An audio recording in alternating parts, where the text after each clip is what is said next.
Hello সবাইকে, welcome আজকের ভিডিওতে।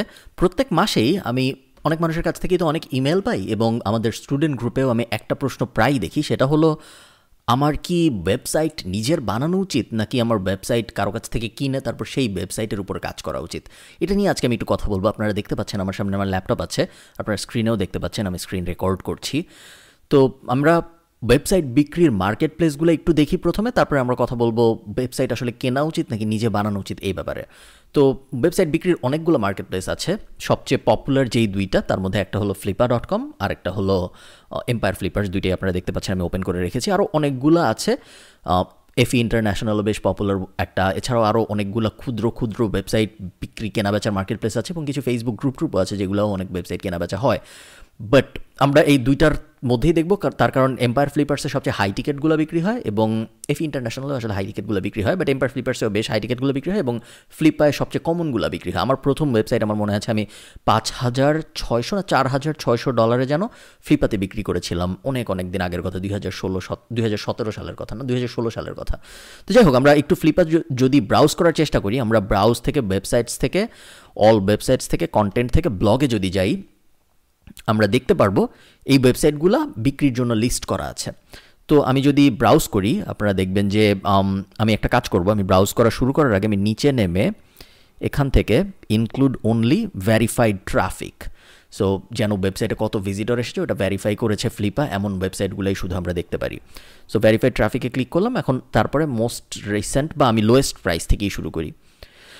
সো প্রথমটার নাম আমরা দেখতে পাচ্ছি না, সেকেন্ডটা আমরা দেখতে পাচ্ছি profootballmania.com, techzilla.com, .in ডোমেইন আমরা কিনবো না, সো এটা নিয়ে আমরা না দেখি। familyhealthadvice.com, onlinewealth.com, ওয়েলথ বানানটা এরকম কেন আমি জানি না, crossfitltiro.com, the list goes on on. অনেক ওয়েবসাইট আছে, এবং আপনারা দেখতে পাচ্ছেন আমি যদি লোয়েস্ট প্রাইসে না রেখে মোস্ট রেলেভেন্টে যাই, তাহলে আমরা দাম সহ দেখতে পারবো।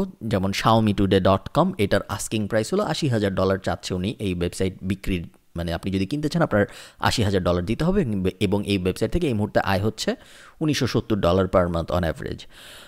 casinobonussesnow.com চাচ্ছে $2,75,000, এবং এখন আয় হচ্ছে $12,435। আমরা যদি একটু এম্পায়ার ফ্লিপার্সে যাই, এবং এম্পায়ার ফ্লিপার্সে যে মনিটাইজেশনটায় আমরা অ্যাফিলিয়েট দিয়ে আমরা ফাইন লিস্টিংসে চাপ দিই, বা আমরা সরাসরি মার্কেট প্লেসে গেলেও হয়। সরাসরি মার্কেট প্লেসে যদি আমরা যাই, আপনারা দেখতে পারবেন অল মনিটাইজেশন থাক।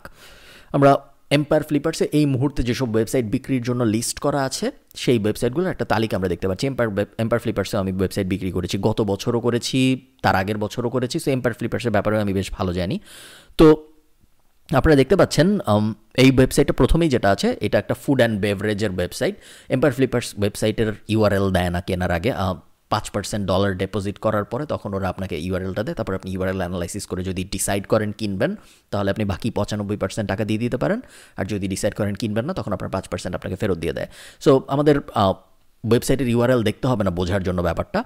এই ওয়েবসাইটটার দাম ধরা হয়েছে একক দশক শতক সহস্র অযুত লক্ষ নিযুত 69 লাখ ধরা হয়েছে এই ওয়েবসাইটটার দাম, এবং এই ওয়েবসাইটটার থেকে প্রত্যেক মাসে আয় হয় $1,50,000 মতো। আমরা যদি একটু কমনগুলা দেখি, এই ওয়েবসাইট থেকে, এটা একটা হেলথ অ্যান্ড ফিটনেস টপিকের উপরে ওয়েবসাইট, এটা থেকে প্রত্যেক মাসে আয় হয় $9,424, এটার দাম ধরা হয়েছে $4,14,000। সবচেয়ে কম দামি লিস্টিং যদি আমি দেখি, প্রাইসের উপরে আমি একটা চাপ দিই, সবচেয়ে কম দাম এম্পায়ার ফ্লিপার্স এই মুহূর্তে যেটা আছে, ওটার যদি আমরা দেখতে চাই, সবচেয়ে কম দামিটা হলো $40,000, এবং যেটা $40,000 ওটার মান্থলি ইনকাম হলো $1,118। সো এই সব কিছু দেখে আমাদের কি মনে হয় যে আমাদের কি আসলে ওয়েবসাইট কেনা উচিত, নাকি আমাদের নিজেদের একটা ওয়েবসাইট বানানো উচিত? এই প্রশ্নটার উত্তর দেওয়ার জন্য আপনার প্রথমেই যে ব্যাপারটা বুঝতে হবে, সেটা হলো একটা ওয়েবসাইট কিন্তু একটা ব্যবসা। আমরা অনেক সময় ওয়েবসাইটকে ব্যবসার সাথে মিলাতে পারি না, কিন্তু সবসময় মনে রাখবেন প্রত্যেকটা ওয়েবসাইটই একটা ফুল টাইম ব্যবসা। সো এখন আপনার চিন্তা করতে হবে, যখন আপনি এই ডিসিশনটা নিয়ে ফেলতে পারবেন বা এই ব্যাপারটা বুঝে গেলেন যে একটা ওয়েবসাইট আসলে একটা ব্যবসা, তখন আপনার সেকেন্ড প্রশ্নটা যেতে হবে যে আমি কি একটা ব্যবসা বানাবো, নাকি আমি একটা এক্সিস্টিং ব্যবসা কিনবো, তাই না? তখন আমাদের চিন্তাভাবনাটা একটু অন্যরকম হবে যে আমি আসলে একজন উদ্যোক্তা হিসেবে কি এনজয় করি, আমি কি এক্সিস্টিং ব্যবসা কিনে ওই ব্যবসা বড় করার কথা ভাববো, নাকি আমি নিজে কোনো একটা ব্যবসা শুরু করব, কোনটা আমি বেশি এনজয় করি? সাধারণত আমরা ইন্ডাস্ট্রিতে নর্মাল ব্যবসার দুনিয়ায় যা দেখি সেটা হলো একটা বিজনেসম্যান একটা ব্যবসা শুরু করে, সে সেই ব্যবসা বড় করে, তারপর সেই ব্যবসার প্রফিটের টাকা দিয়ে সে অন্যান্য ব্যবসা অ্যাকোয়ার করে। আমরা দেখি অ্যামাজন এখন প্রত্যেক বছরই অনেকগুলো করে কোম্পানি কিনে। আমরা দেখি অন্যান্য যারা বড় বড় প্লেয়ার আছে মার্কেটে, সেটা আপনি অ্যাপল থেকে শুরু করে মাইক্রোসফট বলেন, যাই বলেন, S&P 500-এ যারা আছে সবাই প্রত্যেক বছর অনেকগুলো করে কোম্পানি নিজেরা কিনে, ছোটো ছোটো কোম্পানি কিনে কিনে ওরা অ্যাকোয়ার করে। কিন্তু প্রথম কোম্পানিটা ওরা নিজে থেকে বড় করেছিল। সেই সেম ফিলোসফিটা আমার মতে আপনারা যখন ওয়েবসাইটের দুনিয়ায় আসবেন একই ফিলোসফি কাজ করবে। ওয়েবসাইট ডিজিটালি কাজকর্ম হচ্ছে দেখে মনে হইতে পারে অন্য অনেক কিছু, বাট আসলে ওয়েবসাইটও একটা ব্যবসা শুরু করাই, অন্য কিছু না। সো ওয়েবসাইটের দুনিয়া যখন আপনি আসবেন আপনার একদম সেম প্রিন্সিপালটা ফলো করতে হবে। সেটা হলো, যদি আমার প্রথম ওয়েবসাইট হয় আমি অবশ্যই সেটা নিজে বানাবো, আমি কিনবো না। যদি আমার প্রথম ওয়েবসাইটটা সাকসেসফুল হয়, বা আমার সেকেন্ড ওয়েবসাইটটা সাকসেসফুল হয়, বা আমার থার্ডটা সাকসেসফুল হয়, ওইটার টাকা দিয়ে আমি আস্তে আস্তে আরও ওয়েবসাইট কেনা শুরু করব, এবং কিনে কিনে আমার পোর্টফোলিও বড় করা শুরু করব। প্রথম ওয়েবসাইট আমি আমার স্টুডেন্টদেরও এটা সবসময় রেকমেন্ড করি, এবং আমি আপনাদেরও যারা এই ইউটিউব ভিডিওটা দেখবেন বা ফেসবুকে দেখবেন, যেখানেই দেখবেন, সেম কনসেপ্ট, সেম লজিক সব জায়গায় অ্যাপ্লিকেবল। প্রথম ব্যবসা হোক, প্রথম ওয়েবসাইট হোক, প্রথম যাই হোক, নিজের করতে হবে, প্রথমটাই কেনা যাবে না। অনেকে ভাবে কি যে আমার যেহেতু এখন একটু টাকা আছে, এই প্রশ্ন খুবই কমন, অনেক ভয়াবহ ধরনের কমন, যে খালিদ ভাই আমার 5 লাখ টাকা আছে, আমার 2 লাখ টাকা আছে, আমি ভাবতেছি কষ্ট করে একটা ওয়েবসাইট শুরু থেকে বানাবো, ওয়েবসাইটটাকে আয়ের পর্যায়ে নিয়ে যেতে 1 বছর লেগে যাবে, এই 1 বছরটা আমি জাম্প স্টার্ট করতে চাই, আমি একটা ফাস্ট ট্র্যাকে নিতে চাই ব্যাপারটা, আমি চাই এই 1 বছর সময় যেন আমার স্পেন্ড করতে না হয়, আমি প্রথম ওয়েবসাইটটা কিনে নেই কারো কাছ থেকে, তারপর ওটার উপর আমি বানাই, ওটাকে আরও বড় করার চেষ্টা করি। এইটা আমার মতে বেশ বড় ধরনের ভুল। তার কারণ আপনি যখন প্রথম ওয়েবসাইটটা নিজে বানাবেন, অনেক কিছু আছে আপনি ঠেকে শিখবেন, যেই জিনিসগুলো কখনোই একটা ব্যবসা কিনলে বোঝা হয়ে ওঠে না, কখনোই হয়ে ওঠে না।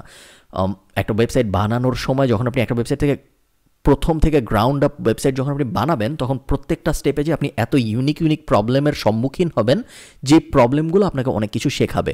এবং এখন আমরা যত বড় ওয়েবসাইটের দুনিয়া পোর্টফোলিও ম্যানেজার দেখি, যাদের 20টা ওয়েবসাইট আছে, যাদের 30টা ওয়েবসাইট আছে, আমার এখন 6টা ওয়েবসাইট আছে আমার পোর্টফোলিওতে, বাট অনেকেরই আছে যাদের 50টা ওয়েবসাইট আছে পোর্টফোলিওতে, 60টা আছে, 100টা আছে। তারা সবাই প্রথম ওয়েবসাইটটা বা প্রথম সেকেন্ড ওয়েবসাইটটা, থার্ড ওয়েবসাইটটা নিজেদের একটা সাকসেসফুল বিজনেস ছিল তাদের ফার্স্ট, তারপরে সেই সাকসেসফুল বিজনেসের টাকা দিয়ে হয় সে সেই ওয়েবসাইটটা বিক্রি করে দিয়েছে, ওই টাকা দিয়ে সে অনেকগুলো ওয়েবসাইট কিনেছে, অথবা সে ওই ওয়েবসাইটটা রেখেছে এবং ওটার মান্থলি প্রফিটের একাংশ দিয়ে অন্যান্য ওয়েবসাইট কিনেছে। এমন সাকসেসফুল মানুষ খুব কমই আছে যার আগে কখনো নিজের কোনো ব্যবসা দাঁড় করানোর অভিজ্ঞতা নাই, হঠাৎ করে একটা ব্যবসা কিনে ওই ব্যবসা বড় করে ফেলেছে। এরকম খুব রেয়ারলি হয়, ওয়েবসাইটের দুনিয়াও খুব রেয়ারলি হয়, বাস্তব দুনিয়ায় যেটা ফিজিক্যাল ওয়ার্ল্ডের দুনিয়া ওখানেও খুব রেয়ারলি হয় যে আমার আগের কোনো ব্যবসায় কোনো অভিজ্ঞতা নাই, হঠাৎ করে আমি একটা দোকান কিনে ওই দোকানটা বড় করে বড়লোক হয়ে যাচ্ছি। এরকম খুব রেয়ারলি হয়, এরকম হওয়ার চান্স খুব কম। সো অবশ্যই প্রথম ওয়েবসাইট যদি হয় বা প্রথম ব্যবসা যদি হয়, কেনার থেকে বেস্ট হবে ওইটা নিজে থেকে ডেভেলপ করা। নিজে থেকে ডেভেলপ করতে গেলে আপনি যে স্কিলগুলো শিখবেন, যে রিয়েল লাইফ এক্সপিরিয়েন্সটা হবে, ওইটাকে আপনি কখনোই কেনা দিয়ে রিপ্লেস করতে পারবেন না, বা অনেকগুলো টাকা দিয়ে আপনি ফাস্ট ট্র্যাকে চলে যেতে পারবেন, ওই ব্যাপারটা কখনোই হয়ে ওঠে না। সো জাস্ট এই ব্যাপারটা আমি জানার জন্য এই ভিডিওটা করলাম। ভালো থাকবেন সবাই, টাটা।